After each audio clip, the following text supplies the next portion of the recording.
Ah, très chers fans, bientôt la sur Miss Guel Télévision, vous savez déjà à là. Votre nouvelle émission, Ma Solo Ya Love, avec Princesse Edor et Chikoko. Et Indarama B. Donc, ce qu'on raté, Matalo. Donc, ça, on est indé, ni au pays batikio. Balobi, Namakata Ma Solo Love, ou Azangi Matali. Vraiment, tous à péter. Chaque jour, numéro ya sika. Yo moni. A única riqueza e ficou na África. Eu sei que amor não tem fronteira. Yango motema nanga eponio. Te amo, te quero, I love you, nalingio. Ninakupenda sana.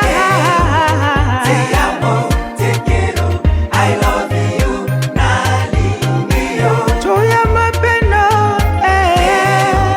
te amo, te quiero, I love you, nalingio.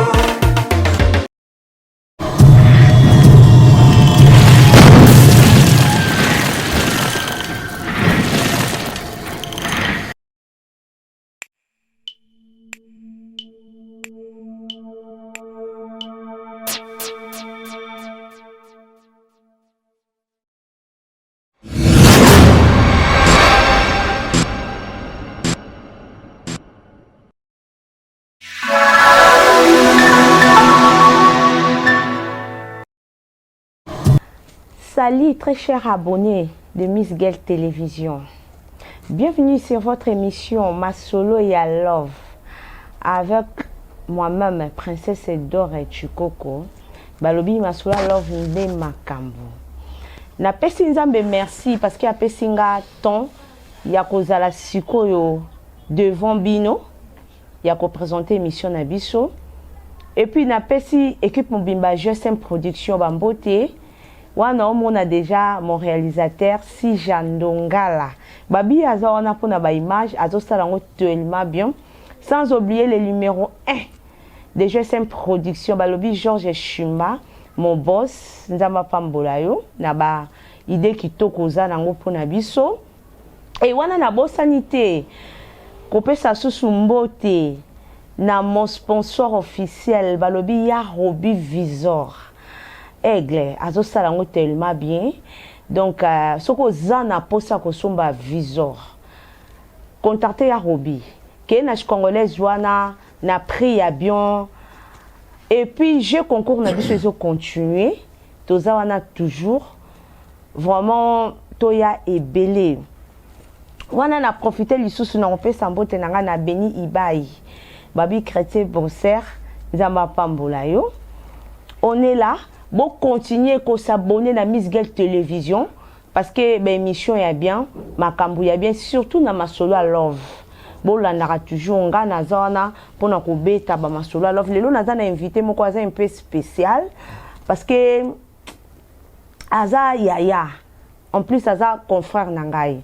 Na bo sanité kopé sambote Nanga Naya Bobo Liziba, les grands dispatchantes na niveau ya Lufu. Yani Kimbuku, les gagnants, Bambote Nayo, Gelor Mbia, papa social, Vincent Makumbi, 3 fois prêtre, Fabrice Lenzo, papa na Sylvia.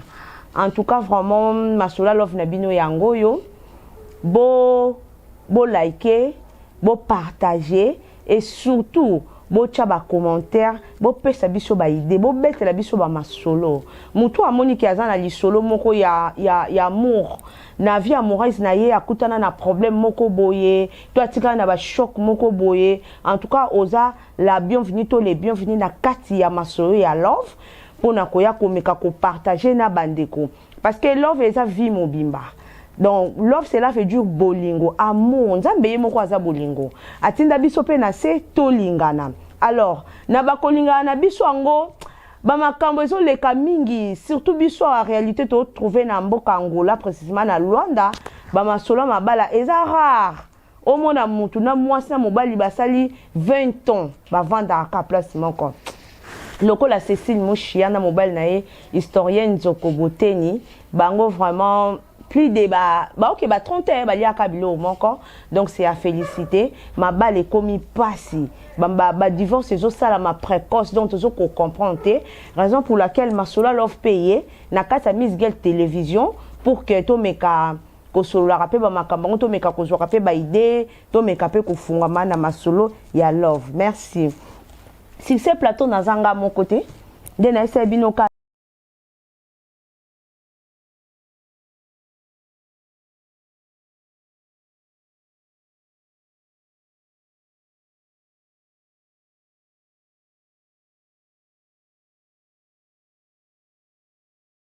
sa musique contacter Trésor Makoso donc il y a zawana na ba mariage na bino akobeta na ba fête anniversaire na matanga so bo contacter déjà ka GSM production donc to zawana musala est bien bozala vraiment décidé sans plus tarder na meka ko laksa bino invité nanga o azali mon grand frère mon confrère Anakle Kikinga donc il y a le homme marié.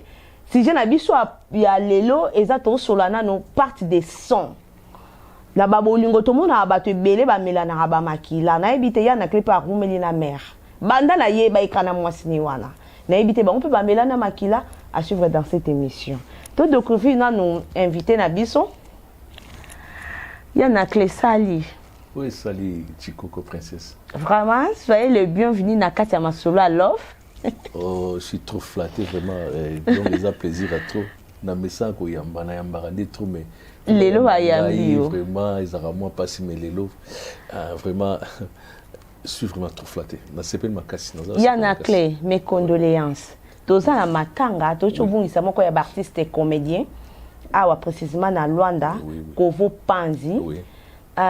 Mes condoléances na famille na biologique et mes condoléances na famille artistique nyonso voilà. Parce que aza artiste ou aza ki na groupe na ye aza na bana banda ko kamba aza na ba film masala donc na bandenga ba Luanda wa aza vraiment mutu munene aza pena artiste moko ya munene eza pena triste tant na zo ki sangwa matanga na ye ezo soye ça la passe donc toza vraiment na matanga paix à son âme ya na clé un mot pour na liwa ndeko na wana azaki susu mastate akomaki frère nanga vraiment aveille ya liwa na yazaki na ndako na tongo oh là là dimanche ayo kufa lendi azaki conseiller azaki conseiller nanga mwana nanga mobali jeune garçon nanga Paulo Kikinga que je salue à passant Paulo ezaki soki problème eza entre ngala mwana bandaki kofunda nge panaye pas Kovo Kovo fois ya alobelanga. Oh là là.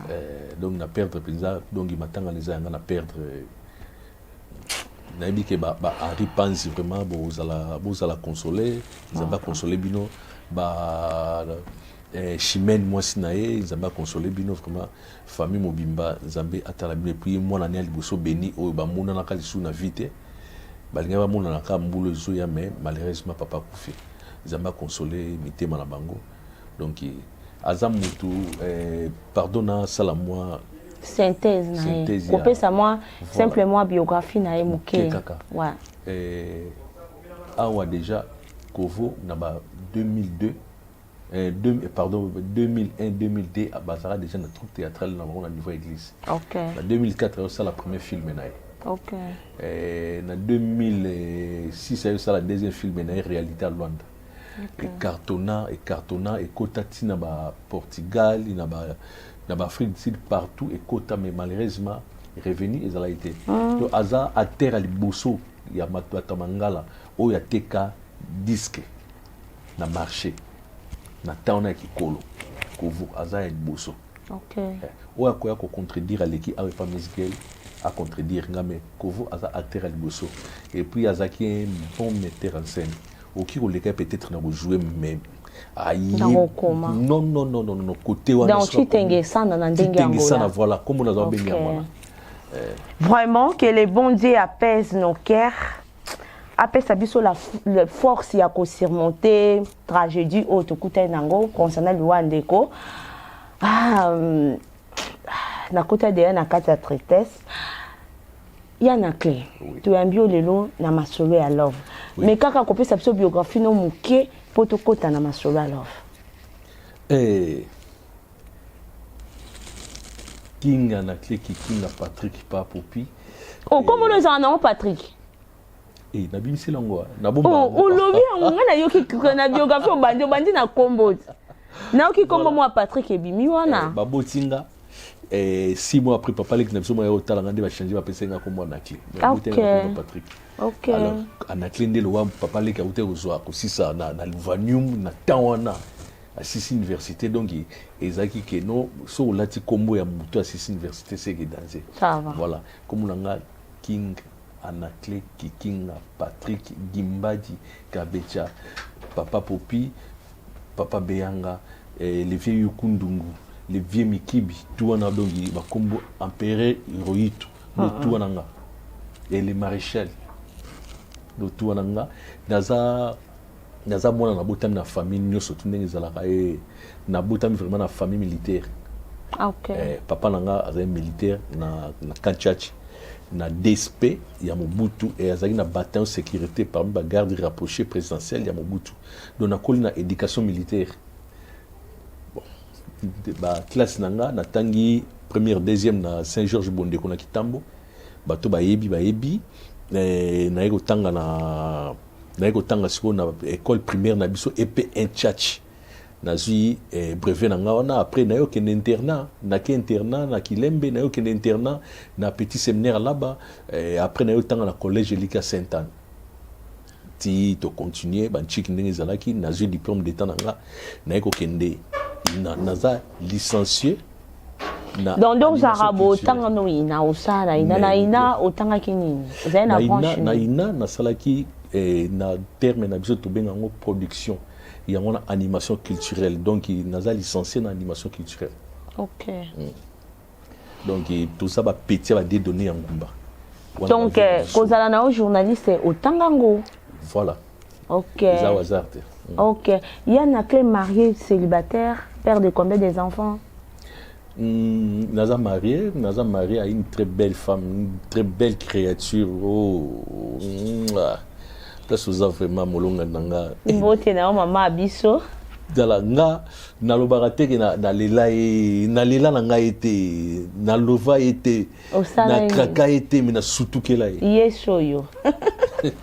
Vraiment Yann Anaclé au sutukela mère. Combien des années vous salez la mère? Donc compléter 21 ans. Waouh. Na beteli o maboko. Oza vraiment à féliciter. Merci. Eza n'importe quel monde tout à coup ça là-bas dans na bosel na mère 21 ans. Surtout na boulot na biso. OK.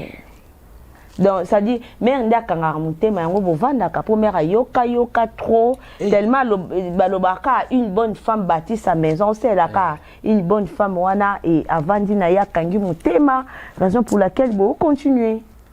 Eh Chikoko oza parmi bato ba binga bien. O pa beyanga. Do pour bengo pa beyanga ozande siko mama wana andima ozana pa beyanga yemo benga ta beyanga. Wow. Vraiment Yann Anaclé Maman Abdel là sa place ozali maman bébé Jennifer maman Paolo Kikinga maman ba ya ba tout maman ba donc ba na ngani tout maman na bango yona donc maman ba na nyoso ya Yann Anaclé ye wana babi nani obenge kombo nani madame Abdel Lassa. Abdel Lassa, je te salue, maman la biso, donc moi saliba là, Roumela, tout ça, on est sindeni, Dodo Mbunga, Balobi, toujours combattu, mais jamais abattu, et ça m'a vraiment bien Blanchard Machuda, l'homme c'est l'esprit, Roumela, même si de loin, on est toujours des cœurs, Babi, tout ça, on toujours bien, Rolim Boufa, Ndengwana, Yann Anaclé. Maman na likambo nanga ya lelo na masola loveza impact de sang. Ndenge to meka mwa kosola no muki et to kozonga na biso na kati ya couple to e bana no secret na yo eza nini po boko me na mama mais avant to kota na wana na lingi na to sola likambo boya muki impact de sang. Eza abatu bele balobaka ke komela na makila mwasi na mobali bokabwana ka suti. Bukabwana kasuti ata bukabwani makila ne bando kubenda rabino uswa tsoki moko akufi moko pa kolanda impression na mpona likambo. Bon na vrai sens ya likambo na mona ngote impact descendant omoni bato basali yango non na mona ngote ok mais ndenge nga na comprena omoni ntango balobaka pacte eza mosusu ezalaka verbal mais balobi ke mokili esalemi na liloba oui. Tant que créer ne maloba. Donc on peut so exemple typique. Est-ce que ils ont sans tabou? Te émission la biso eza pena na tabou. Awa buzobele karaté. C'est bon. Talara la princesse ça la rasco émission mon bébé buzobele lobama eza vraiment étiqueté tandis que j'ai la famille. Que non kana kimokolo na moi mayele na moi parabole et ça la premier jour il y a papa la maman. Ouais. Boyebika busangani buzana bino na ba sentiment na bino maman joue le colonaye a kangiyo. A joue le colonaye à droite à kangiyo afin d'atalion et longalobike to kabona ali soute na kangiyo catch. Wana ezalaka na kala to na kilelo. Nazo beta lisolo ya lelo. Ah OK. Na beta lisolo ya lelo. Catch wana elobamaki na sentiment. Mais tellement que et il a envoyé sa parole. Donc, liloba o ya boaka kiwana et kangami et botape et loko. Quel que soit degré à guerre, quelle que soit séparation, basongala. Donc, et loko na comprena eza tant balobi ke ba melana makila eza na maloba oyo balobana. Eza na maloba oyo balobana na kati na bango. Bon, soki pacte ya sang ezali, oui, ezali. Ezana batu mususu oyo peut-être bakendango na marka bonganga basala yango ezali, mais nga namona ngo boyete mais nayebi ke ezali. Siko ya na clé, oza quand même mukolo. Voilà. Okoli déjà au viva oza marié oza na mwasi na ndako. Siko pona yo impact de sango pona yo ka bato sonde baloba ke ceux qui bo melani makila na mutu so ya kufi yo pour kufi. Selon yo pour bato musu ba komela na makila ngo ka boye verbal ba solo li ka boye balobi o ameli muninga wakati ameli alobi maloba o pakati lobi maloba eleki nango. Alors bato wana plus tard bakabwa na bango est-ce que ça un inconvénient ou ekoya après? Oui. Ou comment? Oui. Pour bakena nganga te. Oui. Oui. To lingani mwasi na mobali. Toza ba maloba o ngana ozonga toujours na maloba. Pour votre information, Naza est disciple de Dieu dans le ministère à combat spirituel. Ah OK. OK. Na frappé na église ya pasteur Loi ou et puis na saluer ba pasteur nous surtout. Na profiter pour couper sa mbote na mon papa Seboul, mon pasteur Nzamba Pambola. OK. Ouais. Donc omoni nyoso tout ezalaka kaka maloba. Soki tusangana na maloba. Toujours vivre na kati anda ko mona maloba. Maloba bien o ezo uta na fin fond du cœur na zo lobela yo. Jour oyo toko kabwana. Toko créer ne oyo ka histoire ba mari de nuit. Quand impact descend na. Voilà, c'est ça. Donc écrit ka ba biloko moko na kati OK. OK kende o bali ozo sala amour na mobali na yo mais ozo tanga komba mobali wana ya kala. Ou bien ozo penser na ye. Naoki zala nazo sala amour na mwasi mususu mais nazo penser na mwasi tuute ko zala na ye. Ya na clé. Conseil ni no ko pesa bato bazala atamsu akei alinga na mwasi to mobali mobo asala impact de sana mutu mo quelque part. Bato bazana bakawana oko conseil bango netini. Bon. Et l'eau ne surtout et kendara kaka la prière. Omoni pona casser l'eau kwana. Omoni tant ozolo basali pacte du sang. Pacte du sang tant basali yango mususu donc ezana ba façon ebele musu ezali kaka mbongo auto pesa libala. Eza pacte du sang. Oh. Donc bon libala peut en quelque sorte ezana sous pacte du sang. Po bakoki ko réclamer yo na famille na yo baboma yo poza mwasi ya king mais soyi ba koka yo te ponga na o déclarer pa nzambe na rolele pa nzambe ke na pesa loko na pesa akoma yanga donc mutu moko te akwa ko toucher. OK. Et soki yo boyingo kei na kolela kaka wana nzambe soki ngala balaki mona mwasi ote soki tata na ye mama na ye liata kwanza na ngai te akende totala ye ezanini maloba Vous comprenez? Et ça maloba. Yangwa no yoka pacte. Mais pacte oyo ke no bato azokisani ngai na mona ngote. Eza na ba façon ebele eza maloba. Eza ba mbongo oyo libala. Eza ba biloko oyo ke no to somba na pena ki chéri keba.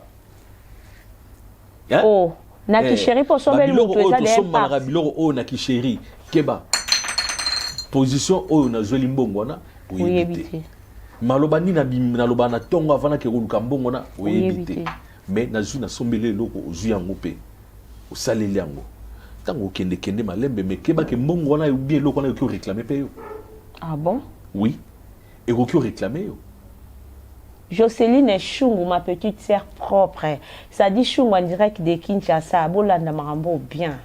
Donc elle part des sons et là quand elle part des santé il y a na kla biso abi ataka ba bien fait mobile ya osalelo. Ba mbongo na ya opesa yo. Et Kangarapi. Oui. Et Kangaka. Oui. Princesse, tala, yango moni, dès que conseil na okiopé sa bana basi soki olingi mobalanto bien o kolinga été, kolé logo na été. Ah bon? Eh. Bon, côté mususu pe, yo mobali ozui mona mo sana po o se satisfaire kaka. Mais tandis que ya yake pa na yo na ide moko boye. Moni tango sangani nzoto. Bo komi da intimité moko boye. Extra po tango toza biso mibale na kata chambre muto azate to aka na 4 murs muto ayebinga muto azomona ngeza yo muto azomona yo ezanga à part nzambe likolo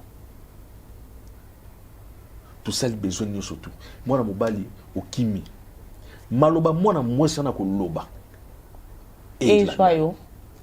Ah bon? Donc il faut to kebara na bamara bususu ba etambolo bususu to zaka nango ozomona kaka sentiment ah petit on a joué na babaki keba yango na ozomona place to ya na place na impact du sang vous comprenez donc eza penza biloko wana oyo tozo sala boye mais spirituellement eza na ba façon mususu. Et ça n'a pas marqué mususu yelaka. Mususu pe alula mutu et émission yo Marcelo Ngovu mon ami en direct de Brésil na sur Yolanda biso vraiment 5 étoiles makambo na Brésil mon vieux Azma Kiala. Tout ça on est ndeni ni Marcelo love yango. Yana klepesa na batu conseil. Bato bazana posa ba mela na makilango. Pondenga no to vandi beto so les ba coupe msulero ba vandi ba obulango ba mona pe nke non ndeto linga na mingi boto mela na ka makila uko conseil ba onini wane komi kindoki po ba ibisa biso to mela ka makila yesu metan yo mo mela makila yesu on to mela ngo ndenge nini ngalo na mona na mtameli makila yesu OK makila yesu to mela ngo za spirituellement yango na makila oyo pe to mela na ka boiza pe spirituellement. Donc pour na yo ya na clé so comme niveau ya ke na kati pota na meliso makila na yo kati pota c'est de la sorcellerie pure et simple. Et comme dia kindoki et comme kindoki et ça c'est normal te Adam sait qu'il a foutu balobi comme ya na makila comme kindoki to sango neti ndeni comme la makila ya bien ezali tango to fandaka to solo laka toza na maloba elengi. Okay. Maloba oyo ko uta na fin fond du cœur tant ezo kende ezo kuta pe na kati ya motema moninga ezo kuta bolingo et créer logo mobwe ya mwana komela na makila donc soki mutu wana zate nazaka so na voyager na fandi quelque part dès to voyager na papa na chama to ke ba mission moko boye so fandi ka rozoka ke note absence ya ma popi otala bwete yanga bébé tenga benga bébé ta benga mama ya benga na mama bébé te ya benga ke mama tchake pena ne sikango ndenge pe mobala minushu chabu ndenga benga mwasi na e mama donc na habité ce Miss Gela benga oya ilina di ponga benga mama ya benga ngata pa ya benga ke bête yo moni to ça on est sindeni donc voilà je disais komela na makila eza ya makila ko sokisa nzoto boy physiquement c'est de la sorcellerie. OK. bana basi bolandanga bana mibali bolandanga bosala yango te soki moto ayeli yo na idea kosala yango aza ndoki alinga sala yo pati moko mabe makila ya solo ezali ke tolobana nde maloba ya bolingo maloba ya kitoko oyo ekomema biso maloba oyo ke ekoki kokenda biso plus loin et puis kopesa na biso eloko moko mwasi tellement ke basi bakóma na basense moko boye ya bien te bamama balimisanga mwasi azosala commerce mobali mutu apesa ye mbongo me ye mbongo nde ezalaka bombaka mpo atindaka epa bandeko na ye sikoyo ntango nga na ozwa mbongo na nga na olakisa yo omoni te ke soki na comprendre ke yo oza kolo nga mpe na bando bomba place mibali babomba mbongo na poche mais heureusement nga so nauti cop otuni barolindo bamiss girl batu bajournaliste ozalaka na bango ezala bachange oyo tozalaka na bango so oza na cop mama popi amonaka mbongo nyonso tu ayebi ke mobali na nga lelo akoti yo temps compte na nga na banke ayebi yango dans un code secret tout oyo yanga na ye ayebi yango mpo ezala mutu oyo akobokola bana na yo te lokola yo ezala petit frère na yo akosunga na obokola lokola yo te ezala junior ndonga nokwa bastar mutu akobokola bana na yo bien eza mwasi oyo soki yo kufi mwasi na yo ye mutu akobokola bana na yo donc mwasi aza obligé akoyeba tout oyo ya yo à condition ye mpe azala polele mpa na yo azala cheftaine de famille te azala cheftaine de famille te ke non soki ekoti akaliki ke mama nanga nde mwasi moko aloba nanga bike yo bozala na makampagne nga mama nanga aza na Kisangani nde nasombele mpe pale na Kinshasa nga yobi mbula papa nanga asomba ndango na makampagne yesu akanisa yo ndo sombela bango otie bango to neti ndeni donc ye azoya mpa na yo na profit voilà donc c'est un peu ça en tout cas conseil na oki osala kopesa ke tozala nde na maloba ya bolingo ya bien oyo oki ocréer ambiance oki ocréer bolingo et puis donc mpo na ya na clé maloba ya bien nde eleki parte de sens eleki ya na clé toke mwa moke koshite tobeta nao lisolo moke ya ndako na o parce que toyambi yo oyo eza émission ya bato ya bolingo ozali 21 bobunda combien de fois asalaka nini yo moto osalaka mabe to ye yo ozalaki no na tort mobetika mbata ndenge ekendaki nabeta mbata na tokyo na osuka ntina bahopito banini tosala bisa ya mbongo okalkile ke na 21 obeta mwesika mbata mbala moko fozalaka yo ya na ke secret na yo secret no eza nini ya osala 21 na mare secret no donc yebisa biso secret na yo mpo toyeba nabete na lisolo moko donc j'étais réalisateur na yo azopesa basine ngai vraiment tozokima na ngonga il y a de cela ba 40 ans passé et par la biso baza otumolanga na kombo ya papa ya mwasi nanga par rapport à quoi papa na yaza star papa Carlito Lassa, je te salue là-dessus. C'est la fille de Carlito Lassa, l'artiste. Napesi Pasteur Marlis Mbote, napesi Tantini Dambote, napesi Avon Zabel et maman Aboti Pasteur Carlito, napesi Mbote na Allemagne, kuna napesi Tonton Lassa Landu, Mbote napesi notre wana belle famille, wana so belle famille ya. Napesi Mbote. Alors bazaka otumolanga na kombo ya Carlito. Et pas na biso babenganga Carlito.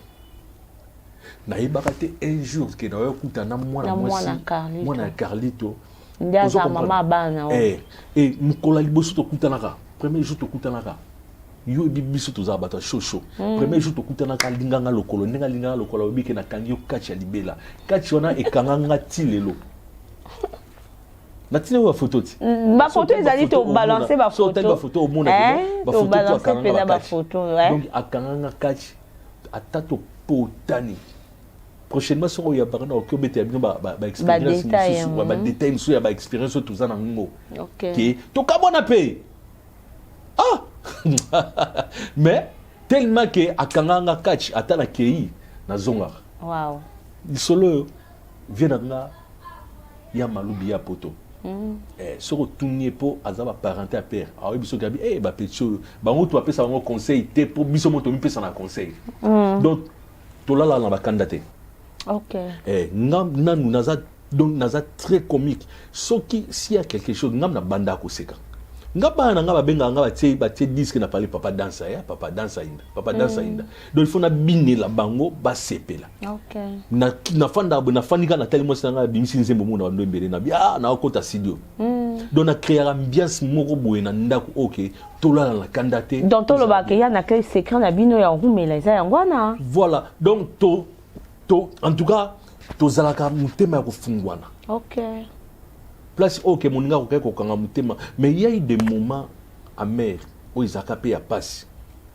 surtout nganga zaima ko mabetaka pa beyanga mais tellement que kosolola trop et puis bon nzambe sous belé et ça là que to bomba na ba secrétaire tin soki place mbongo za o ke muto za nyongo na nga ye so za nyongo na nga ba ke ya yebi ba tutu ba olanda so za nyongo na nga ayebi mais évident muto tola na biso so za nyongo ya na clé mais ayebi ya na clé voilà loba vraiment to comme na suka yo za muto TV na yebi ke yo pona na TV biso to pona na biso TV to kopenda na suka parce que ngonga penza eza lisusu te na pesa bambote na o na pesa mama Béatrice de Souza mama plateau oyo fallait ba filmer ngo mia mai ti a muito Béatrice de Souza grande actrice Jacqueline Yangola mia mai azaki na Nigeria na profiter saluer couple da Silva meilleur couple na profiter na saluer couple Kaseya na profiter na saluer papa Chama na profiter na saluer papa Bilanga parti à Goma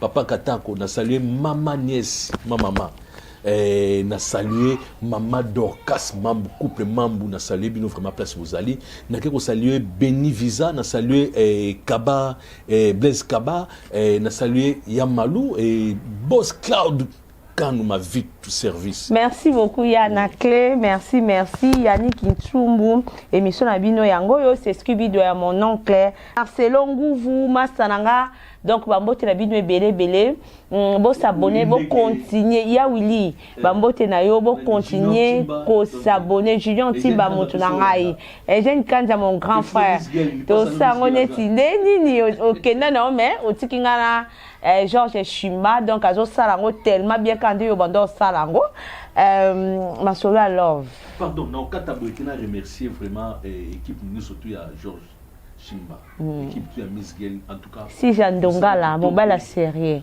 Msala Kitoko la réalisation Ndongala Porta collègue nanga mwazawa moi c'est Pembe Porta azawa na ya sala banalise tout on a kuti vraiment Kitoko trop oui ya sala ne banalise et là on a aussi koloba na patron ya chaîne oyo ke kende liboso wow biso to comité yokoma amen biso to komi leka biso amen papa ya bien alinga ke mona asala puisque amen sala penza kende en tout cas na mutema mais elo okada ko ke zala Pauline ngozala Weston la grande dame hein? Balobi patron na biso azalaka poli ya salaka ngo déjà bien aza le seul et l'unique oazo salango bien balobi awa biso donc notre chef mon boss azoyaki boyambe penza bien nayebi kaza le bienvenu parce que azoyapi ka kosa musala GSM production de makambo so salaka wate matalio biso biso boka mote po ermo pe bo mona nga pe na biso et comme ça vraiment binoté nazaka na maboko muto bien azo encadrer nga na yeba na nga oloba bono esanga oloba bien tu peux mais na c'est vraiment convaincu mais aza le seul oyo à croire nanga anzimelinga et apesinga chance afongolelinga motema azo encadrer nga naza vraiment na maboko muto malamu bopesa biso temps merci